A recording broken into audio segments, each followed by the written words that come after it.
எல்லாருக்கும் வணக்கம்.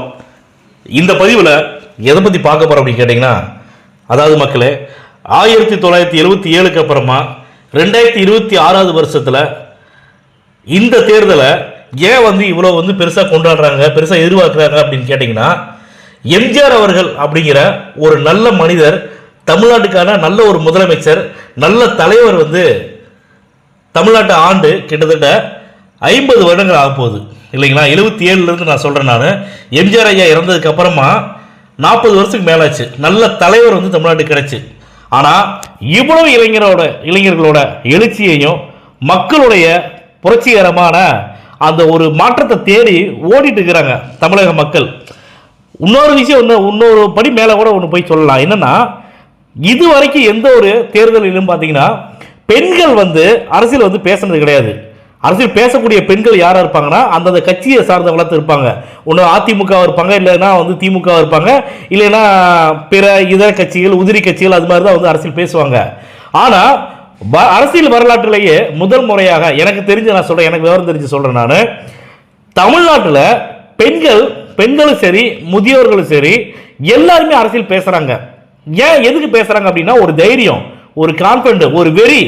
இந்த திமுக ஆட்சியையும் அதிமுக ஆட்சியையும் அகற்றி தலை சுற்றி தூக்கி எறிஞ்சிடணும். புதுசாக யார் வராங்க, மக்களுக்கு நல்லது செய்வாங்களா, மக்களுக்கான நல்ல தலைவரா, இந்த தலைவர் வந்தார்னா மக்கள் நல்லா இருப்பாங்களா, இந்த தலைவர் வந்தார்னா மக்களுடைய வரிப்பணத்தை சுரண்டாம மக்களுக்கே நல்லது பண்ணுவாங்களா அப்படின்னு சொல்லிட்டு எதிர்பார்த்துட்டு இருக்கக்கூடிய நேரத்தில் வந்தாரியா நம்ம தளபதி விஜய் அவர்கள் வந்தாங்க. அவரு அடிக்கடி அவர் டிக்ளேர் பண்றாரு. என்ன சொல்றாருன்னா, நான் ஒரு பைசா ஏமாற்ற மாட்டேன், வரி பணத்தில் உங்களை மக்கள் பைசா ஒரு பைசா நான் தொட மாட்டேன், மக்களுக்கு நான் நல்லது செய்வேன் அப்படின்னு சொல்லி போட்டு அடிக்கடி சொல்லிட்டு இருக்கிறாங்க. நிஜமாக நான் சொல்கிறேங்க, இன்னைக்கு கன்னியாகுமரியில் அவர் கொடுத்த தேர்தல் வாக்குறுதிகளாக இருக்கட்டும் எல்லாமே சிறப்பு வாய்ந்ததாக இருக்குது. மக்களிடையே நல்ல வரவேற்பை பெற்றிருக்குது. அதனால் இந்த திமுக எத்தனை கட்சிகளோட கூட்டணியில் சேர்ந்தாலும் சரி 2026 சட்டமன்ற தேர்தலில் நிச்சயமாக திமுக ஆட்சியில் உட்கார முடியாது. தமிழக மக்கள் திமுகவை தேர்ந்தெடுக்க மாட்டாங்க, திமுகவுக்கு ஓட்டு போட மாட்டாங்க.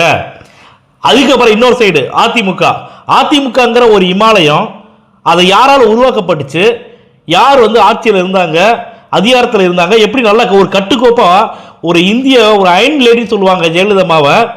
அப்படி இருந்தும் அவருடைய இறப்புக்கு அப்புறமா இந்த கட்சி எந்த இடத்துல போய் அடமானம் வச்சாங்க, எந்த முடிவு பண்ணாலும் சரி எடப்பாடி பழனிசாமி ஐயாவால் சுயமாக முடிவு பண்ண முடியாது.